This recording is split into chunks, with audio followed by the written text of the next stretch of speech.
নমস্কাৰ সকলোকে স্বাগত জনাইছো নতুন এটা ভিডিঅলৈ আৰু মই দৈজে কি আপোনালোকে চাবলৈ আৰম্ভ কৰিছে মিষ্টাৰ সুবীক ক্ৰিয়েচন চেনেলৰ নতুন এটা ভিডিঅ'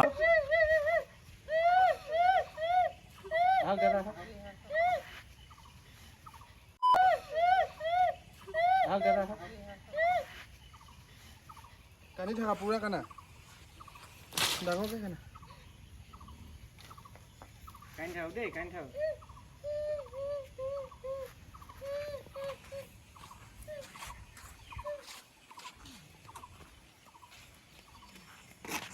চাচোন বাৰু সৰুতে বাপেকটো গ'ল মাকজনী ঢুকাল মাকজনীয়ে বাৰু ছোৱালীজনী তিনিজনী ডাঙৰ দীঘল কেনেকৈ কৰিব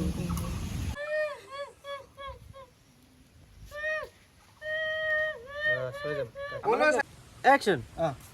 এইটো খেলি ভাল লগা নাই মই আমি ব্লাকে না খেলি মৌসুমী তাহবি কইনা আদা Action. মৌসুমী তাহবি কইনা আদা হবি তই দৰা আকৌ এটা খেলা খেলা এই সামু আতব দে সামু ওকে Action. Action.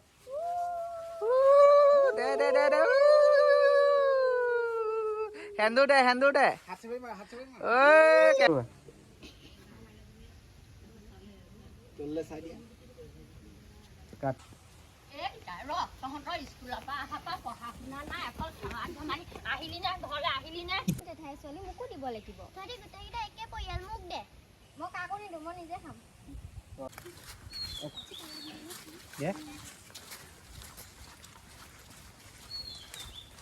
আহি থাকা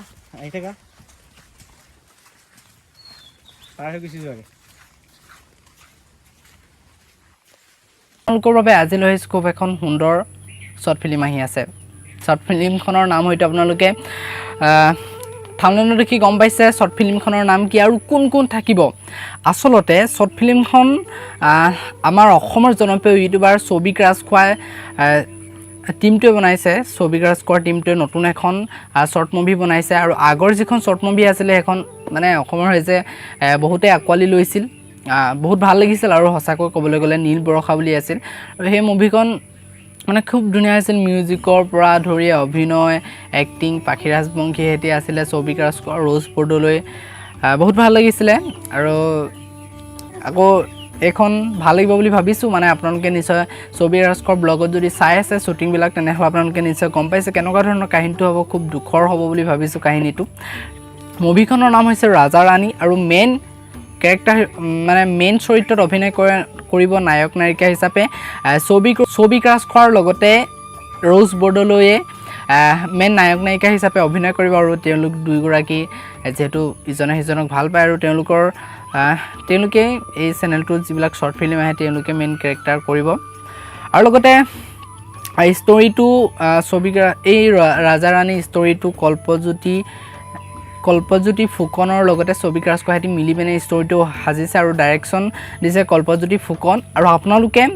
ভাল পাব কল্পজ্যোতি ফুকনক আপোনালোকে নিশ্চয় চিনি পায়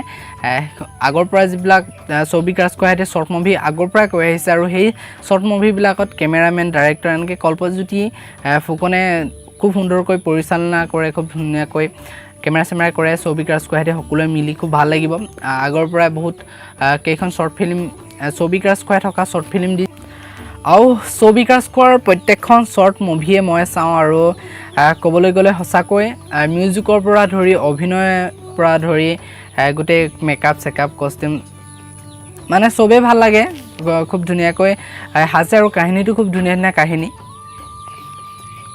আৰু ৰাজা ৰাণীখনত আপোনালোকে দেখিবলৈ পাব সৌভিক ৰাজখোৱা আৰু কল্পজ্যোতি ফুকনো আছে আৰু লগতে নতুন অভিনেত্ৰী থাকিব আৰু ভাল লাগিব ষ্টৰিটো আপোনালোকে যেহেতু মানে ব্লগবিলাকত সৌভিক ৰাজখোৱাৰ ব্লগত আপোনালোকে গম পাইছে কেনেকুৱা ধৰণৰ হ'ব আৰু ৰাজা ৰাণী আগ্ৰহেৰে বাট চাই আছোঁ 26 জুলাইত দিব অৰ্থাৎ কাইলৈ দিব